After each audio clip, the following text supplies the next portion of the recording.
Okay, so our first one, we're going to go right down into the middle of the country. This is Christopher, and he's in St. Louis, Missouri. Hey, Alan, I'm a huge fan, love all the videos and the podcast. The videos are packed with useful information, are enjoyable to watch. I also follow you on Facebook, and I want to learn as much as I can. That's great, and Christopher, thank you, because that's why I put out content on all these different channels, because every channel can answer something in a little bit different way, sometimes visual, sometimes audio, sometimes sight and sound. So thank you. Follow on all those different places. Just Google search The Lawn Care Nut. You'll find me. Good job. I love to enjoy the mow. My grandfather had me riding on his mower with him cutting grass when I was 2. Mowing is like therapy, and I find it relaxing. Yes, exactly right, bro. That's what enjoy the mow is. I watched both the videos on the 2018 Toro Super Recycler and your review of the Honda HRX217.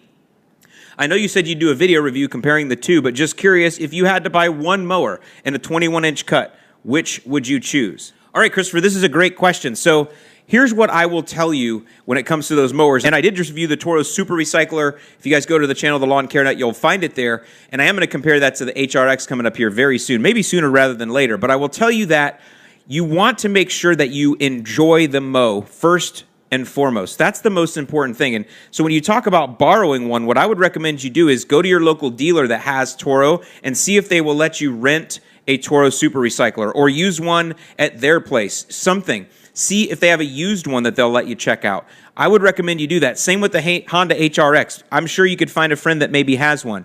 I'm not sure if they have any kind of way that you can go out and demo one, but definitely go and put your hands on it if you can. Because what you're going to find is that the self-propelled part of those mowers is very different. And I'm also going to tell you, all of you guys, I recommend that no matter what you do, when you invest in your mower, your first mower, that you definitely get a self-propelled mower. I prefer rear-wheel drive. I just like the way it drives better. When you have front-wheel drive, the front wheels tend to come off of the ground a lot, and it can affect the propulsion as well as around when you're making turns. Rear wheel drive will do a little bit better for you. But I recommend you spend the extra money and get a self-propelled mower. The reason that is because if you get a self-propelled mower, immediately you're going to enjoy the mow more because you're not having to work hard. You still get exercise, you still walk, you can still get exercise out of it by adjusting it where the self-propulsion is more of an assist rather than a drive. You can definitely do that with all of these models.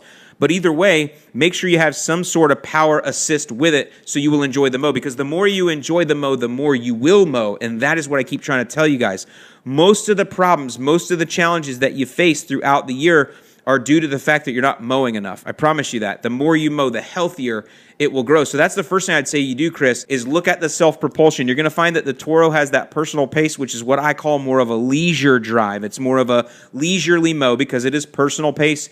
It kind of just moves along with you, and it's actually very fluid. It's actually pretty stable, and I like the way that works, and I always have.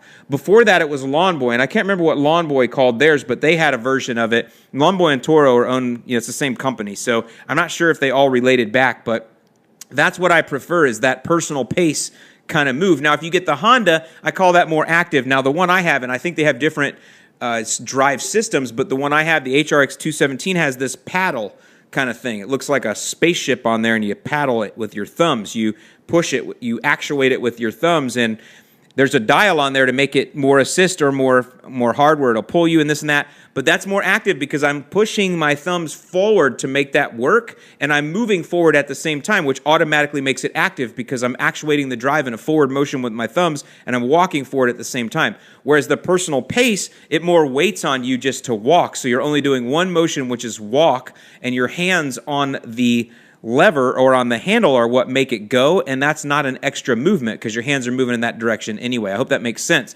It's something to do with that posable thumb. So with that Honda, that posable thumb pushing forward on that paddle makes it more active. Now you can make, and I learned this in my Toro Super Recycler review I just did, you could actually make that feel more active, that personal pace. I raised the handle up to the highest version or to the highest level. I'm pretty short, I'm 5'8", so that put the handle up really, at my chest, like right across my pectorals, and that made the drive more active just because it was higher up, where in an unnatural position for my hands, high up there, whereas the way I had it adjusted in the middle had my hands in a more natural position, which is closer down by my waist. So just by raising the handle up, it did make the personal pace a more active feel. So there you go. I hope that helps you, Chris. That's what I would recommend you do, is go out and look at it that way. They're both going to cut the same. They both cut awesome. They are both, as far as from my experience, two of the best mulching mowers on the market for homeowners. I have not found anything better, but I haven't used a lot of other things either, if I'm honest. So that's what I would say there. If you're going to ask, I am taking the Honda HRX217, and it is getting dedicated to the Zoysia grow. I do like that it's got that two-blade system under there. I also like the way it mulches, as it spits it out the back and this and that.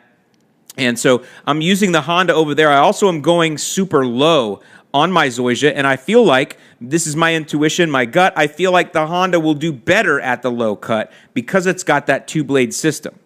Now, we'll test that out coming up, but I'm going to go ahead and dedicate for now the HRX to the low-cut Zoysia, which is at 2 inches right now. I'm going to try to go down to 1.5 coming up when I enjoy my mow tomorrow on my weeknight lawn work. In the front, we're going to use the Honda, or keep doing that. We're going to use the Toro Super Recycler on the front in the Palmetto, where we're mowing at 3.25 inches. So that's how that's going to roll this year, and I'll compare both back to back. But there you go, Chris. I'm sure that was a lot more information than you wanted, but the big thing is to get out there and make sure you're going to enjoy that mow. He's got